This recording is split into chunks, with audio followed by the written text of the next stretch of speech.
good ways to do dogfighting if he had somebody on his tail that he just couldn't get around because his ship couldn't turn as sharp and the person just kept on him.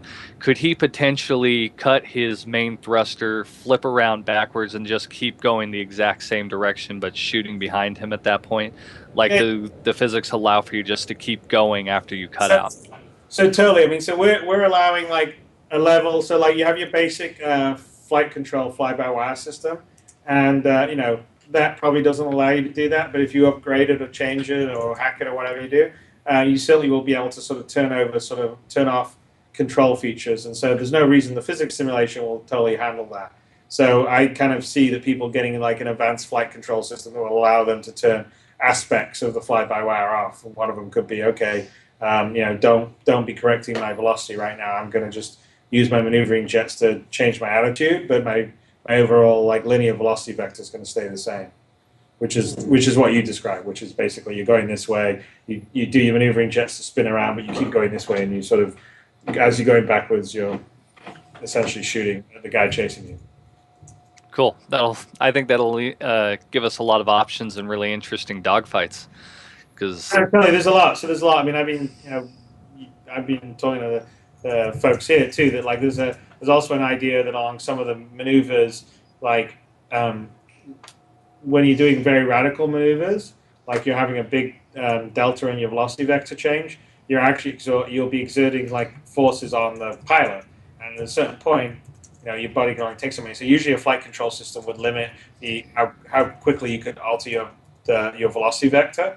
But we're going to let pilots, like on a more advanced rig, turn that off. And so there's always in every flight system, there's always safe, and then there's like some buffer, and then it becomes like lethal. And so, if someone really wants to, they could like be living on the edge by sort of pushing past the envelope and hopefully not going so far that they black out. Because if you black out, then obviously that's not good for combat because you lose consciousness and then you're kind of a sitting duck until you come around. So I think there'll be a fair amount of nuance, and then you'll also be able to adjust the various like power that you're putting to your thrusters, your shields, all those kind of things. So maybe if you're in a tight turning battle, you take the gamble of dropping power to your shields to pump more power to your thrusters to generate a little more force to have a little tighter turn. So that's all sort of those kind of like sort of rock paper scissors swings and roundabouts decisions that I think will make the combat more interesting. Right.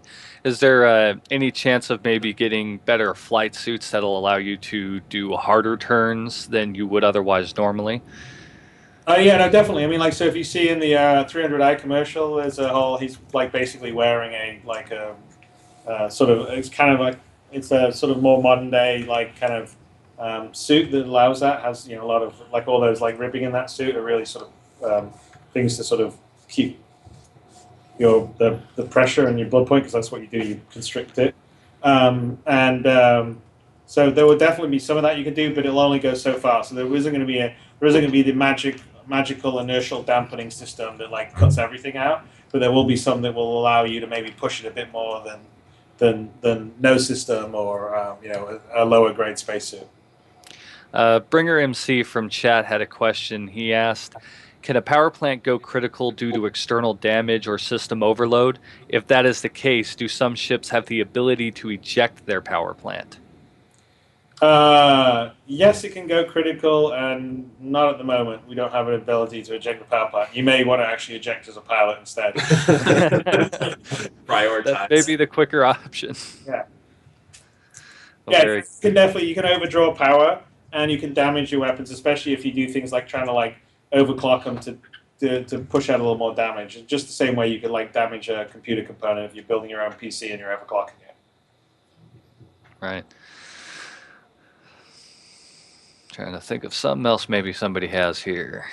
Well, Kyle, you are amazingly popular in the Twitch chat. They say you're the best interview we've had all night. Well then, thank you, Twitch.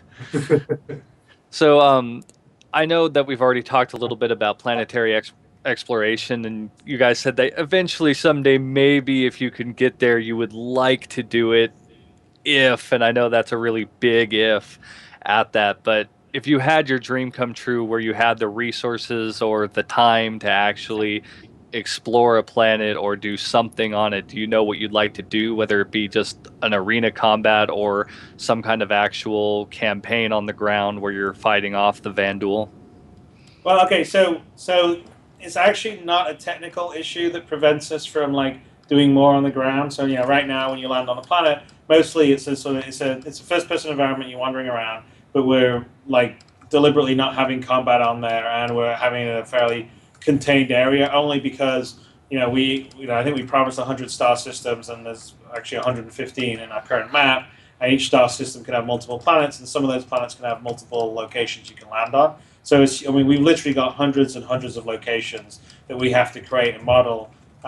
So it's really a content issue because right now the engine, we could be down, and it could be no different than you see in Crisis 1, Crisis 2, Crisis 3. We could model a pretty big world and you wander around and do all the rest. But there's a reason why like just doing a Crisis game takes them several years, and they're only doing like even a section of New York or something when they do it in all that detail. So it's really a content issue. So I definitely foresee down the road, once we're live and we're doing well, and maybe we can, we're doing well enough that there's, enough of a sort of revenue coming in that we can deploy some more resources. We certainly can turn on things like combat on the ground in areas or expand an area. So that would be kind of things I would do in certain areas. I would like add more detail to the city, so you got more places you can visit, more places you can explore, maybe some places you can get into some first-person combat.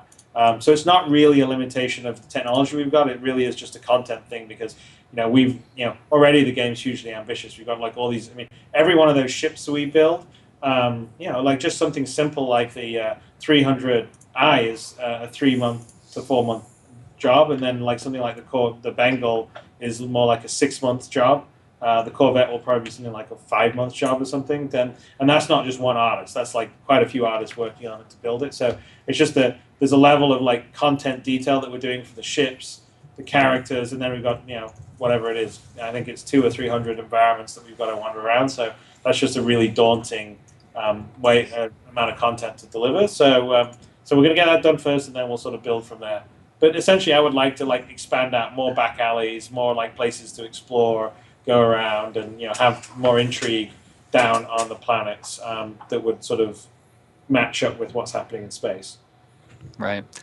Now in space, one of my friends asked me about weather patterns because in a lot of games now they do really good at involving weather like rain or fog or thunderstorms, and now it may not be quite as expansive in space, but could there be any kind of an atmospheric change or like electrical storm in space that could affect maybe a situation that you're in or just screw